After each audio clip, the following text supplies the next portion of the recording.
आज का प्रातः क्लास है 23 मई 1968। ओम शांति का अर्थ क्या है?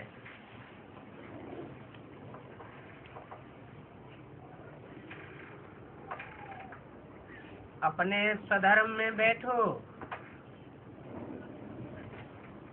या अपन को आत्मा समझ कर बैठो। आत्मा समझ करके बैठेंगे तो आत्मा का धाम शांति धाम भी याद आवेगा।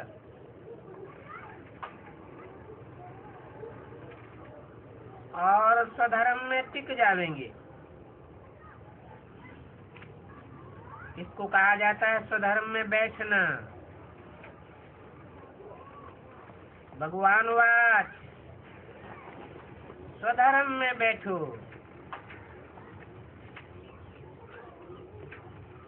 पर धर्म क्या है?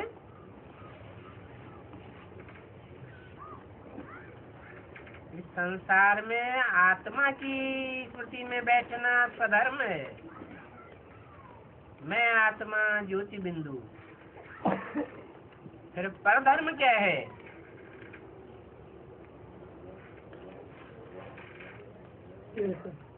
आत्मा के अलावा इस दुनिया की कोई भी चीज याद आती है।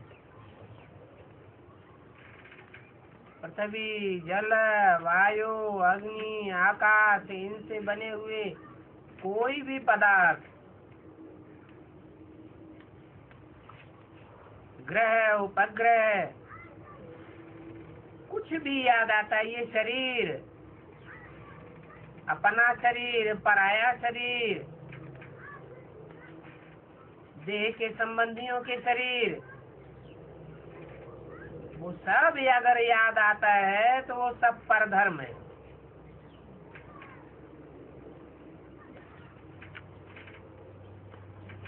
उस परधर्म में टिकेंगे तो भयभीत अवस्था में चले जाएंगे।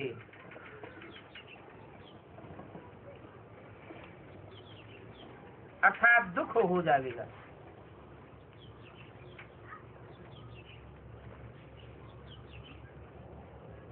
तो तुम बच्चों का स्वधर्म है शांत। तुम्हारा निवास स्थान है शांति धाम।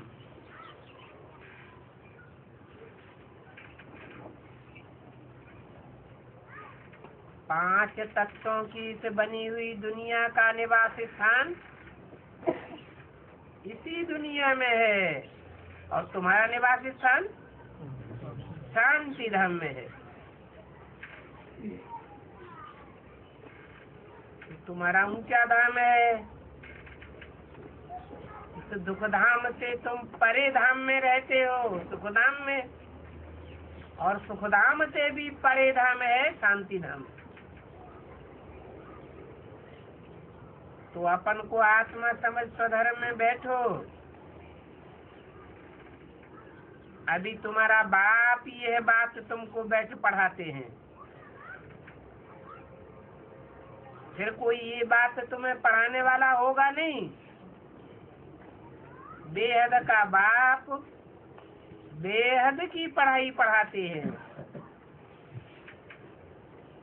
क्योंकि वो बेहद का सुख देने वाला है। देह का सुख देने वाला लौकिक बाप, ये तो विदेही बाप है। लौकिक बाप से तो एक जन्म का सुख मिलता है। ये पारलौकिक बाप से तो जन्म जन्मांतर का सुख मिलता है। 21 जन्म का प्योर सुख मिलता है। और 21 जन्म के आधार पर 63 जन्मों का भी सुख मिलता है।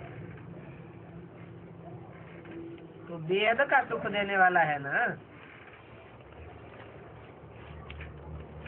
और पढ़ाई पढ़ाते हैं रूहानी पढ़ाई से ही सुख होता है। अभी बाप कहते हैं अपन को आत्मा समझ बैठो, देहद का बाप आया हुआ है, वो हद के बाप होते हैं 2, 4, 5, 8, 100, 50 बच्चों के बाप। क्राइस्ट को कहेंगे 150, 200 करोड़ का बाप।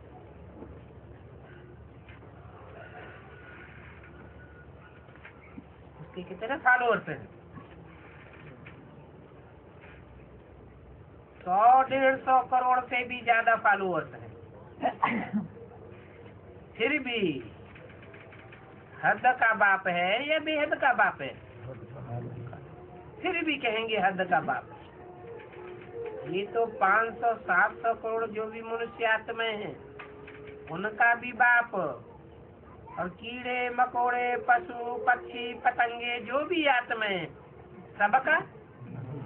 सबका बेहद का बाप है।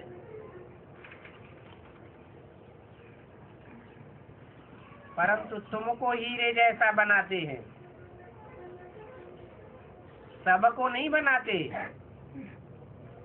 तुम बाप की पढ़ाई सन्मुख बैठ पढ़ पढ़ते हो तो तुमको हीरे जैसा बनाते हैं, और हीरे जैसे तो देवी देवताएं ही होते हैं। कौन सी देवी देवताएं? जो हीरे की तरह चमक मारते हैं, हैं? सत्युग में कैसे देवताएं होंगे?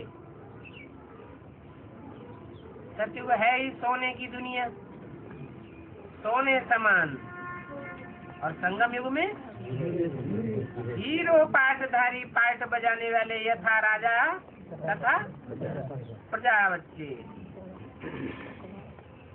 और वो कब बनते हैं?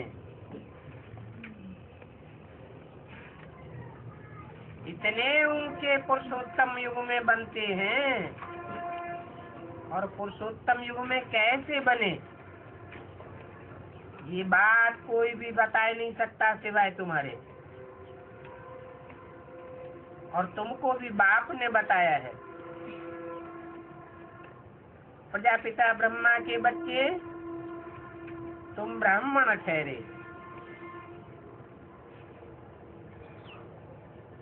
फिर तुमको देवता बनना है।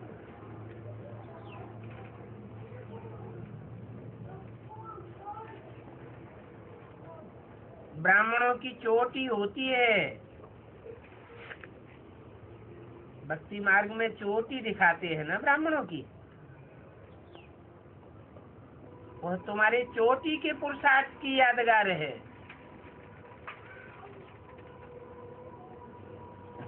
तुमने जो चोटी का पुरुषार्थ किया है, इतनी ऊंचाई का पुरुषार्थ किया, जैसे पहाड़ की चोटी होती है ना,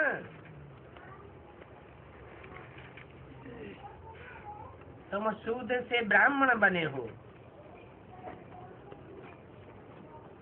जो प्रजापिता ब्रह्मा मुखवंशावली है, उनकी बात, ब्राह्मणों की बात है, ऊंच से ऊंच। तुम कोई कुखवंशावली तो नहीं हो। कोख अर्थात गोद को याद करने वाले तो नहीं हो। वो ब्राह्मण तो मुख से निकले हुए ब्रह्मा के महावाक्यों को धारण नहीं करते हैं, वो मुखवंशावली है ही नहीं। तो ब्रह्मा की गोद को याद करते हैं, तो मुखवंशावली हुए ना। इस कलयुग में तो सभी हैं मुखवंशावली। साधु संत ऋषि मुनि सभी द्वापर से लेकर कुखवंशावली बने। सब जन्म लेते हैं तो माँ बाप की गोद को याद करते हैं ना। तो सारी दुनिया कुखवंशावली और तुम हो मुखवंशावली। मुखवंशावली ब्राह्मण है तो जो बाप मुख से कहे, कौन से मुख से? प्रजापिता ब्रह्मा मुख से जो कुछ बाप कहे वो मानना पड़े। तो ब्रह्मा मुख वंशावली, अगर नहीं मानता है तो मुख वंशावली। अभी तुम सिर्फ प्रजापिता ब्रह्मा के कुमार कुमारियां हो जो मुखवंशावली बने हो। क्या?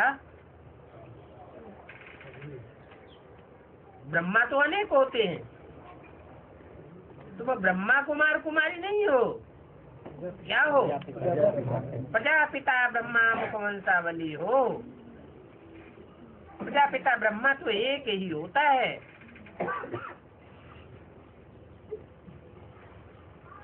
वो ब्राह्मण तो है शूद्र संप्रदाय के।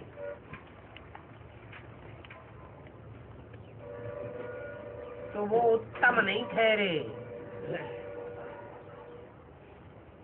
क्या? तुम उत्तम से उत्तम पुरुषोत्तम कुल में पुरुषार्थ करने वाले ऊंच से ऊंच ब्राह्मण हो, और ये तुम्हारा सर्वोत्तम कुल है।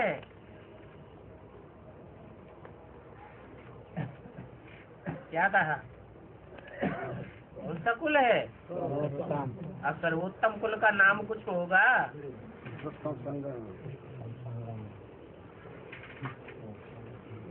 देवताओं से भी उत्तम कुल है। देवताएं तो उतरती कला में जाएंगे और तुम लगातार चढ़ती कला में जा रहे हो। तुम्हारा उत्तम कुल इसलिए है कि तुमको पढ़ाने वाला, मनुष्य से देवता बनाने वाला बाप आया हुआ है, जो ऊंचे से ऊंचे है। उससे ऊंचा और तो कोई होता नहीं। बच्चों को बैठ समझाते हैं, इसको समझाते हैं। जो बच्चे बनते हैं उनको समझाते हैं। कौन से बच्चे बनते हैं? मुखवंशावली नहीं, देह को याद करने वाले नहीं। मुख से जो वर्षंस निकले हैं, अपन को आत्मा समझ, मुझ बाप को याद करो। ऐसे बच्चों को बैठ समझाते हैं। बाकी को तो सुनाते हैं। क्या? सुनना सुनाना अच्छी बात है या समझना अच्छी बात है? सुनने समझने, सब सुनने और सुनाने से भी ज्यादा अच्छी बात है कोई की बुद्धि में अच्छी तरह बैठा देना, और खुद अपनी बुद्धि में अच्छी बात अच्छी तरह समझ लेना। वो भक्ति मार्ग वाले तो यूं ही सुनते रहते हैं और सुनाते रहते हैं, उनकी बुद्धि में तो कुछ बैठता नहीं। और वो भक्ति मार्ग वाले तो यहाँ आते भी नहीं है। वो ब्राह्मण आते हैं क्या?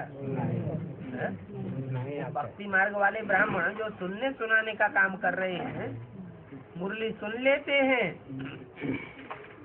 मुरली सुनाए लेते हैं। जैसे भक्ति मार्ग के दुनियावी ब्राह्मण होते हैं, वो भी शास्त्र पढ़ लेते हैं, सुन लेते हैं, दूसरों को सुनाए देते हैं, परंतु उनका वही अर्थ क्या है वो नहीं बुद्धि में बैठता।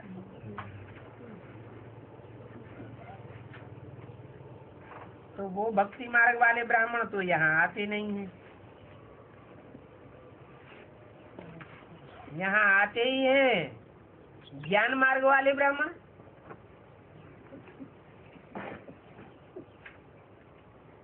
भक्ति मार्ग वाले ब्राह्मण किसको कहें? जो अनेकों से सुनते हैं सो भक्ति मार्ग वाले ब्राह्मण। भक्ति मार्ग कहाँ से आया? रावण से अनेक मुखों से आता है भक्ति मार्ग, और ज्ञान मार्ग एक बाप के मुख से आता है। तुम आते हो बेहद के बाप से भक्ति का फल लेने।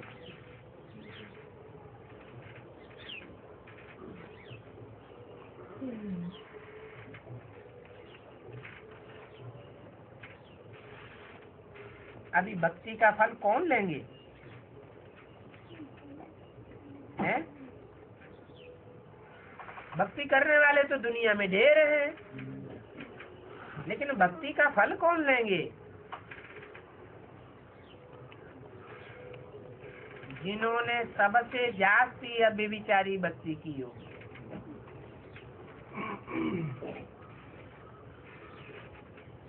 जास्ती भक्ति की होगी तो जास्ती ज्ञान लेंगे, कम भक्ति की होगी तो कम ज्ञान लेंगे। तमो प्रधान भक्ति की होगी ढेरों देवताओं की, व्यभिचारी भक्ति, तो व्यभिचारी ज्ञान लेंगे। बाप की भी बात सुनेंगे सत्यवचन महाराज, औरों को भी सुनेंगे, उनको भी कहेंगे सत्यवचन महाराज, तो उनका ज्ञान व्यभिचारी हो जाता है। एक बाप के सिवाय अगर और से भी सुना तो कैसा ज्ञान हो जाएगा? व्यभिचारी ज्ञान हो जाएगा। जैसे स्कूल में जो अच्छे पढ़ते हैं उनको उच्च पद मिलता है, ये भी ऐसे है। जिसने सबसे जास्ती भक्ति की होगी और पहले पहले अव्यभिचारी भक्ति की होगी, वो ही पहले पहले ज्ञान लेंगे, सबसे जास्ती ज्ञान लेंगे।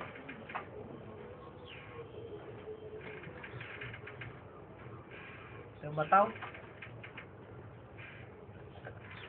सबसे पहले भक्ति किसने की होगी और आप भी विचारी भक्ति किसने की होगी?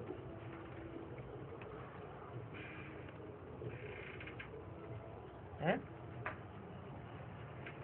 अरे बुद्धि कहाँ जानी चाहिए? कौन सी युग में? द्वापर युग के आदि में बुद्धि जानी चाहिए। किसने की होगी? ब्रह्मा तो अनेकों के नाम है, जरूर। प्रजापिता ब्रह्मा ने एक की भक्ति की होगी।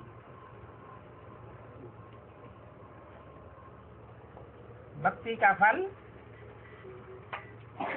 एक भगवान को ही आकर के देना है।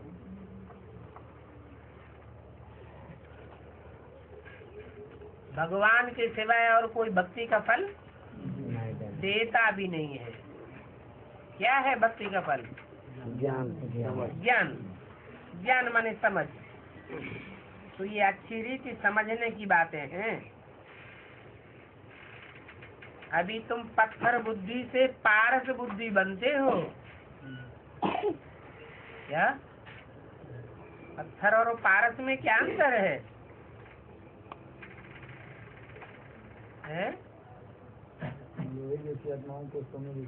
पत्थर बुद्धि तो चलेगी ही नहीं, चलायमान ही नहीं होगी, और पारस बुद्धि तो खुद भी चलायमान होती है और दूसरों को भी, दूसरों की बुद्धि को भी चलायमान करती है। कोई की बुद्धि जामड़ी होती है, जामड़ी बुद्धि में कुछ बैठता ही नहीं, तो कहेंगे पत्थर बुद्धि। कलयुगी से सतयुगी, विकारी से निर्विकारी तुम बनते हो। कलयुग में पत्थर बुद्धि और सतयुग में पारस बुद्धि बन जाती है। सतयुग में बनते हो या संगम युग में बनते हो? पारस पत्थर का गायन संगम युग का है या सतयुग का है? संगम युग का गायन है। क्या गायन है? गायन है कि पारस पत्थर लोहे से छू जाता है तो लोहे को भी पारस बनाए देता है। अब ऐसा कोई पत्थर होता नहीं है। भगवान और भगवान के बच्चों का गायन है कि जब संपन्न स्टेज को प्राप्त होते हैं तो जो उनके नजदीक आता है, जो उनको टच करता है, उपासना करता है, उन्हीं की सदगति हो जाती है। बुद्धि विकारी से निर्विकारी बन जाती है। ये है संग का रंग। तुम आए ही हो ऐसा बनने के लिए। ये लक्ष्मी नारायण भगवान भगवती है तो जरूर इनको भगवान ही पढ़ावेंगे। क्या कहा? डॉक्टर को कौन पढ़ावेगा? डॉक्टर ही पढ़ावेगा। इंजीनियर को इंजीनियर ही पढ़ावेगा। और सत्युग के लक्ष्मी नारायण को कौन पढ़ावेगा?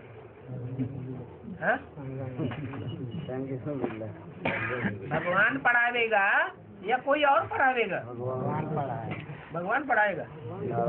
भगवान पढ़ाएगा तो भगवान भगवती बनाएगा।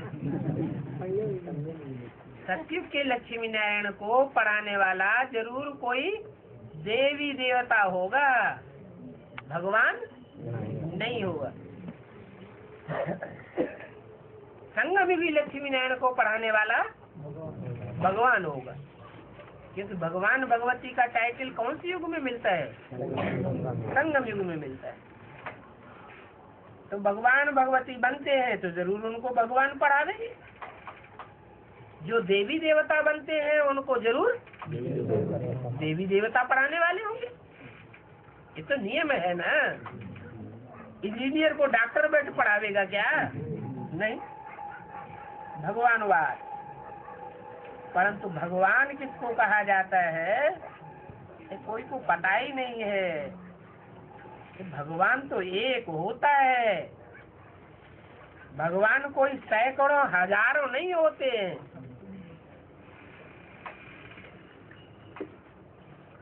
कहते हैं सर्वव्यापी है तो सैकड़ों हजारों करोड़ों अरबों खरबों हो जाएंगे या एक होगा?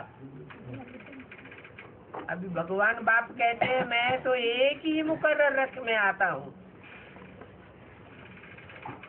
और कोई दूसरे रथ में आता ही नहीं है। ये बाप दादा बच्चों में प्रवेश कर सकते हैं परंतु मैं तो एक ही मुकर्रर रथ में प्रवेश करके प्रत्यक्ष होता हूँ। कंकड़ पत्थर मिट्टी बिस्तर में बाप नहीं आते हैं। बाप को न जानने के कारण भारत कितना कंगाल बन गया है।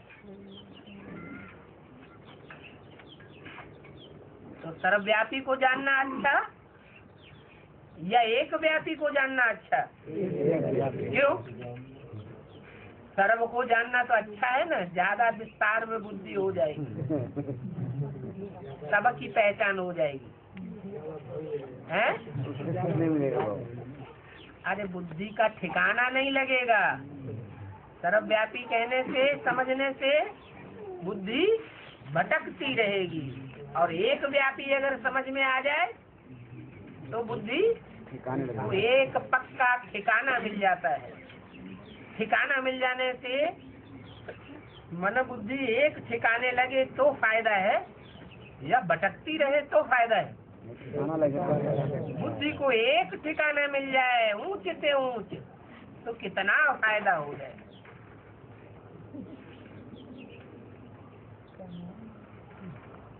अभी बच्चे जानते हैं भारत में लक्ष्मी नारायण की राजधानी थी।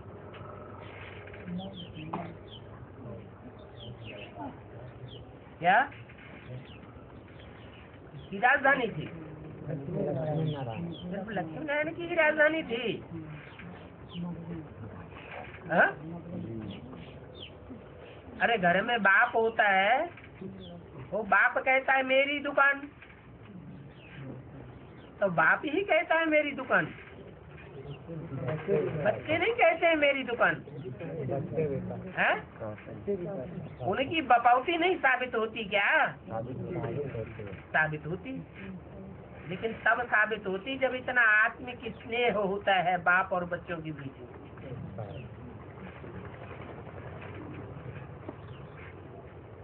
आज की गवर्नमेंट में कहें यथा राजा तथा प्रजा? नहीं बाबा, हाँ? नहीं।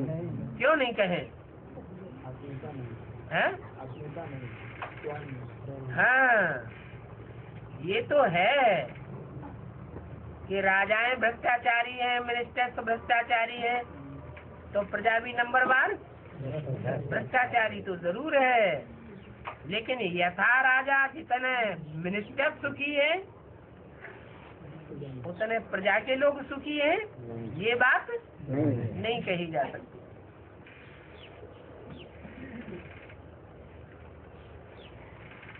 भारत में इनकी राजधानी थी, इन्हों के बाल बच्चे जो भी थे वो बाल बच्चे भी राजधानी के मालिक थे। तो उस समय का गायन है पक्का पक्का, यथा राजा रानी तथा प्रजा। तुम यहाँ आए ही हो इस राजधानी के मालिक बनने के लिए।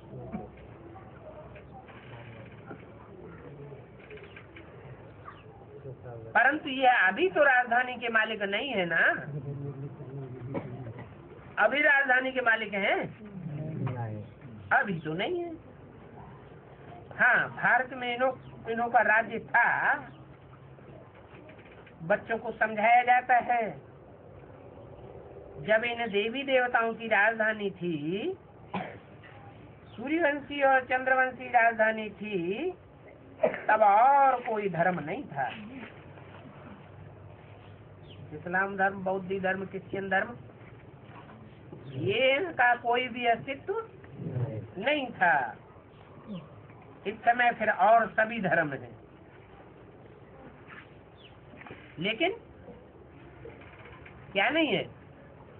देवता धर्म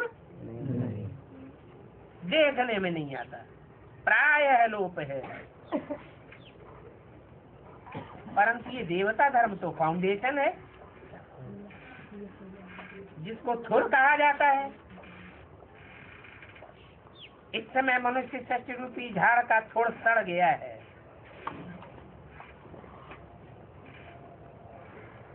बाकी सभी धर्म वाले खड़े हैं कि गिरी हुई स्टेज में? सब खड़े हैं बाबा, हैं? सब खड़े हैं। सब धर्म वाले मस्ती में हैं।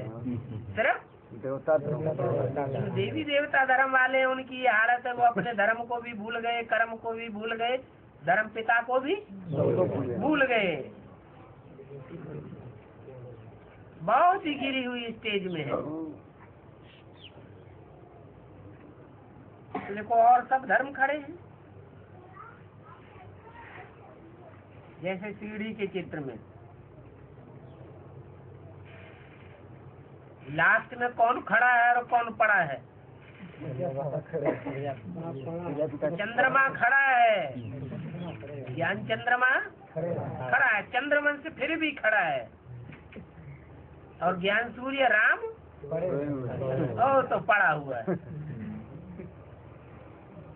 जो फाउंडेशन है, जो बीज है, वो ही दुर्गति में है।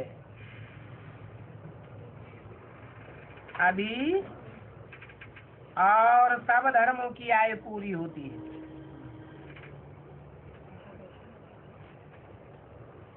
ये झाड़ वैरायटी झाड़ है।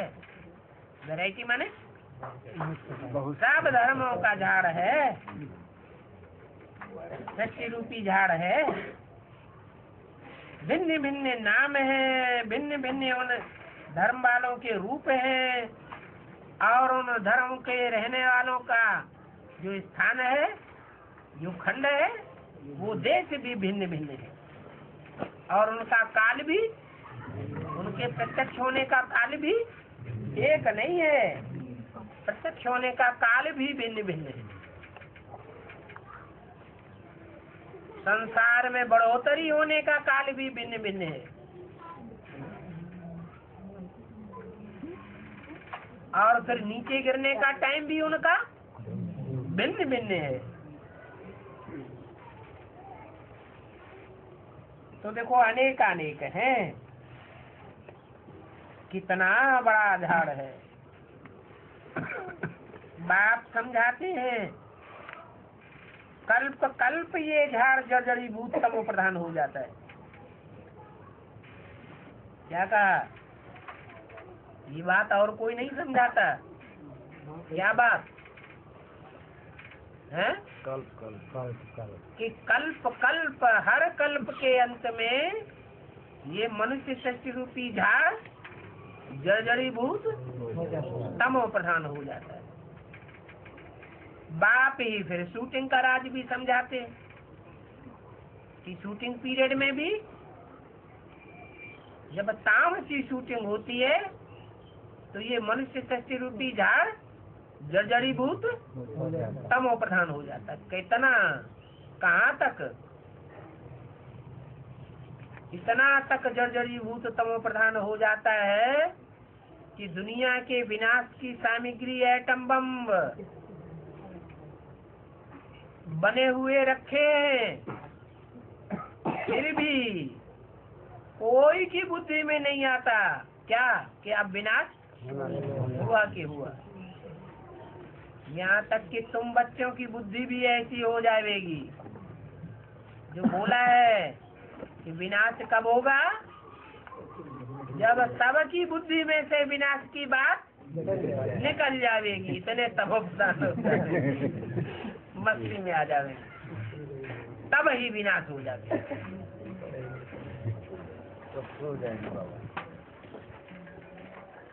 जब ऐसे जड़ीभूत तमो प्रधान बन जाती है सारी दुनिया, तब फिर मैं आता हूँ।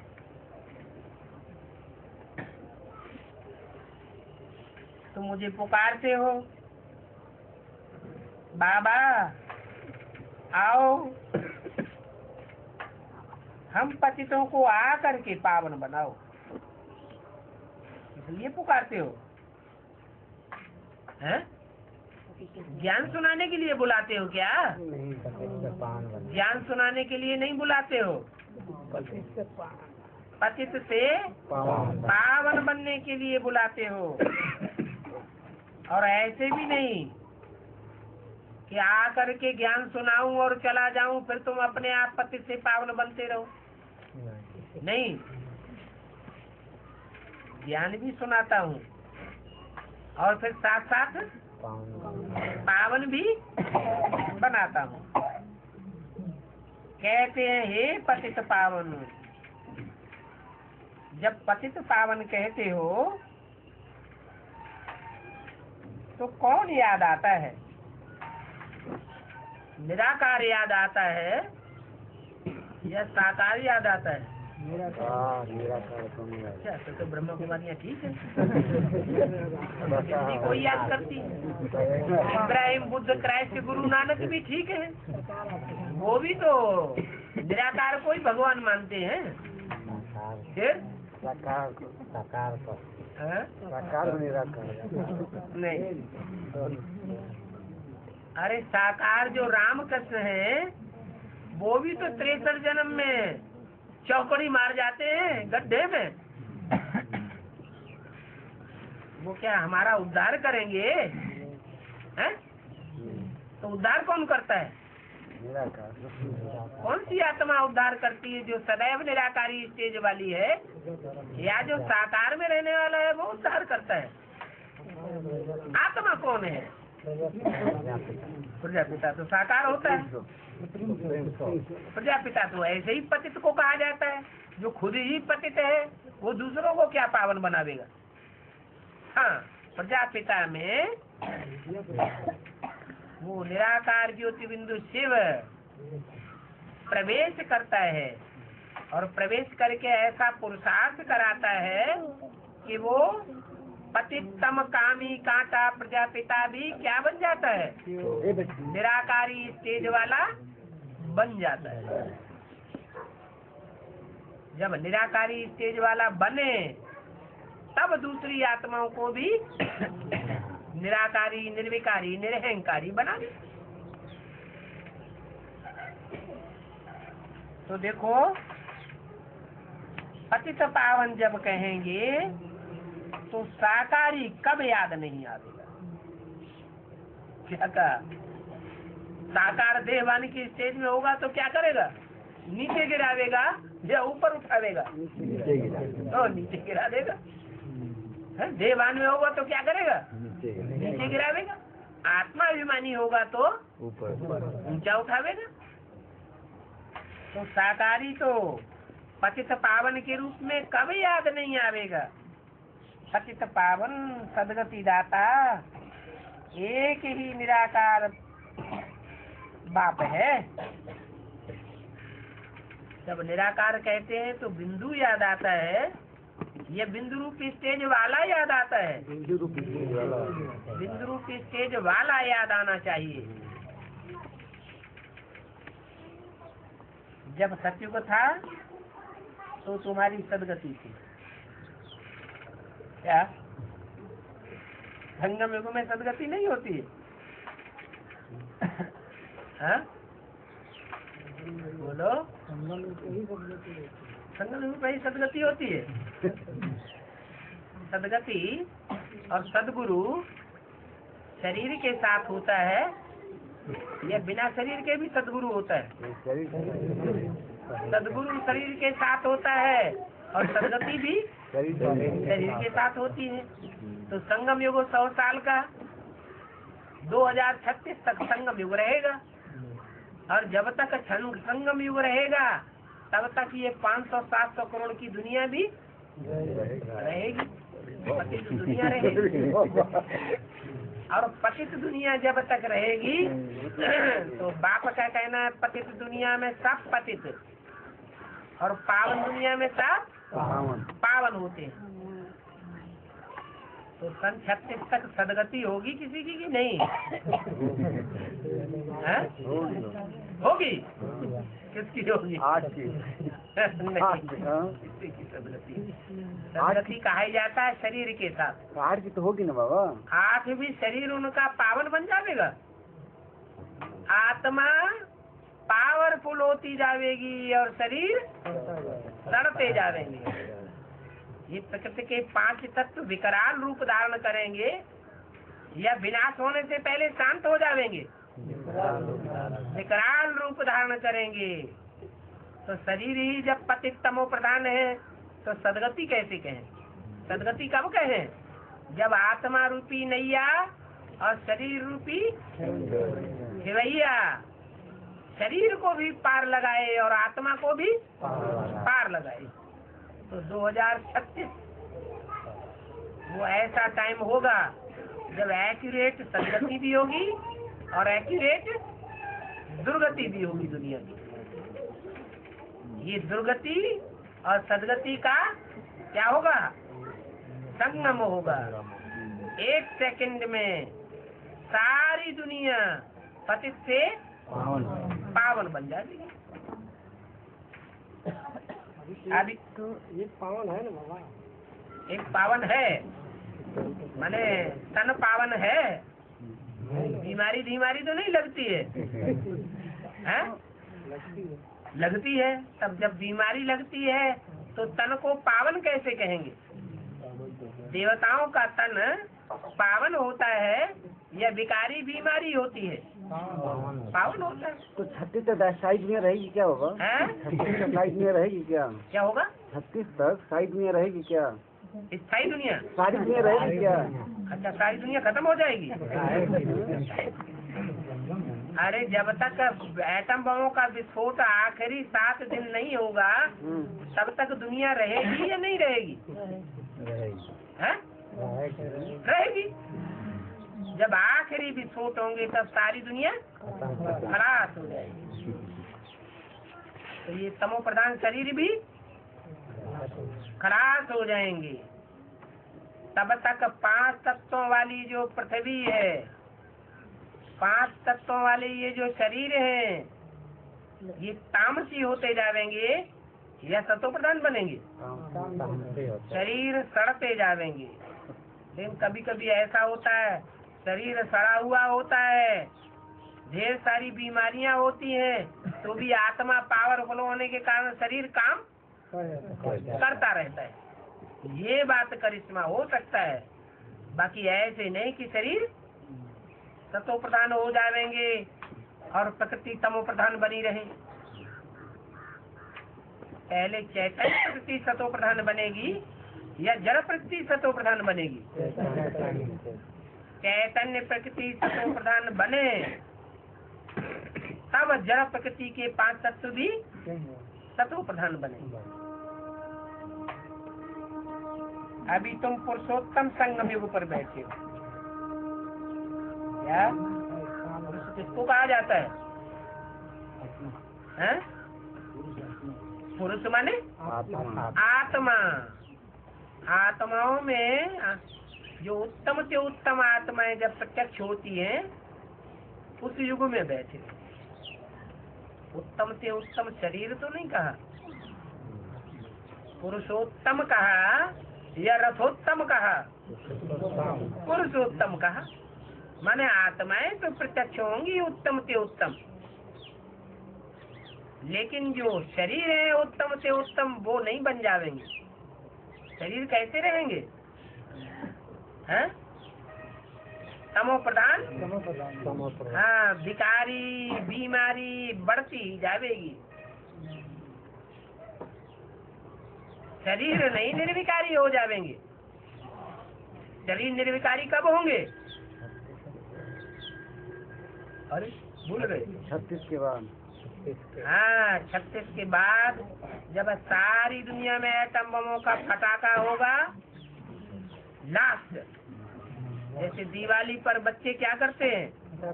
फटाके छोड़ते रहते हैं, आखिर में क्या करते हैं?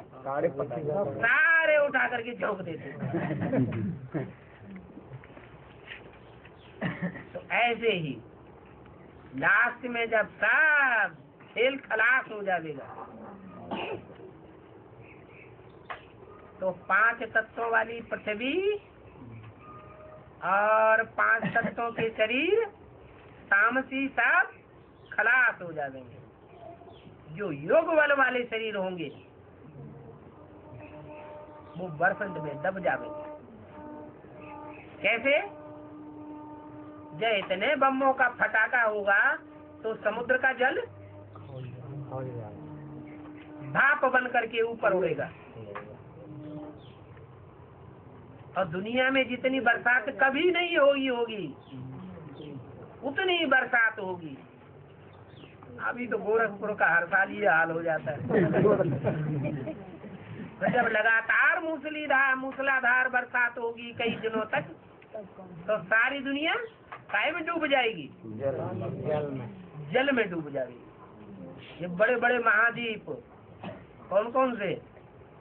रूस, अमेरिका, यूरोप, ऑस्ट्रेलिया न पहले थे और न उस बरसात में रहेंगे, सब डूब जाएंगे। सिर्फ भारत में थोड़ी आत्माएं, योगी आत्माएं होंगी जो बर्फ में दबी हुई बची रहेगी। सारी दुनिया का वायुमंडल एकदम ठंडा, 0 तापमान से भी नीचे। तो पहले ज्ञान में डूबेंगे कि अस्थूल जल में बाबा? अभी ज्ञान में डूब नहीं रहे। रूस वाले कहाँ डूब रहे हैं? रूस वाले कहाँ डूब रहे हैं? रूस वाले सत्युग में आएंगे या नास्तिक? वो भगवान से सदगति का वर्षा लेते हैं। सब धर्म वाले लेते हैं, लेकिन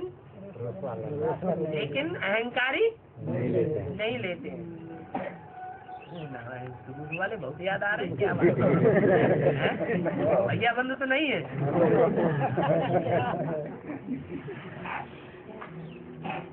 तो देखो, तुम हो पुरुषोत्तम संगम युग पर, बाकी सभी कलयुग में बैठे। तुम हो पुरुषोत्तम संगम युग पर बैठे वाले ब्राह्मण, उत्तम से उत्तम। तुमको ऊंच से ऊंच ब्राह्मण गाया जाता है, चोटी के ब्राह्मण। और उन चोटी के ब्राह्मणों में भी उत्तम से उत्तम है कौन?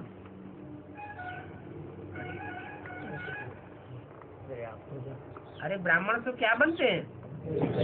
देवता बनते हैं। बड़े में बड़ा देवता कौन? महादेव। हाँ, तो वही सबसे बड़ा ब्राह्मण भी बनता है। उसी में भगवान भी प्रत्यक्ष होते हैं। तो ऊंचे ऊंचे है एक भगवान जिसके लिए गाते हैं, ऊंचा तेरा काम, ऊंचा तेरा नाम, ऊंचते ऊंच तेरा धाम। क्या मन बुद्धि से भी कहाँ निवास करता है? ऊंच कैलाश तो पहाड़ है, पहाड़ के ऊपर तो आजकल हवाई जहाज भी पहुंच जाते हैं। तो कैलाश पर्वत पर बैठने वाला ऊंचा या हवाई जहाज में बैठने वाला ऊंचा? हाँ, वो कैलाश पर्वत की बात नहीं है, वो तो भक्ति मार्ग का कैलाश पर्वत है। ऊंची स्टेज दिखाई गई है, ये है बुद्धि की बात। ऊंचा तेरा नाम, ऊंचा तेरा काम, ऊंचा तेरा धाम। ऊंचते ऊंच परम धाम में रहते हैं ना। ये बड़ा सहज समझने का ज्ञान है। सतयुग त्रेता फिर है संगम युग, द्वापर कलयुग की बात इनका भी किसी को पता नहीं है।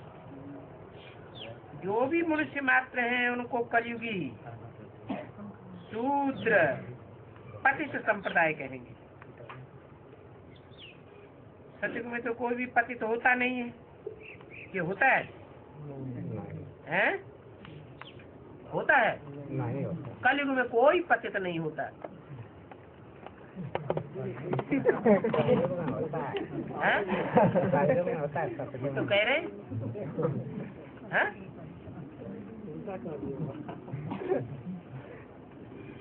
हर बात में सत्य वचन महाराज नहीं करना चाहिए। अगर हर बात में सत्य वचन महाराज करेंगे तो इससे क्या साबित हुआ कि हम भगत हैं या ज्ञानी हैं? बाप के बच्चे ज्ञानी तू आत्मा है, भगत हैं। शास्त्रों में कथाएं लिख दी, कहाँ की यादगार? शास्त्रों में जो भी कथाएं आई है वो यादगार कहाँ की है?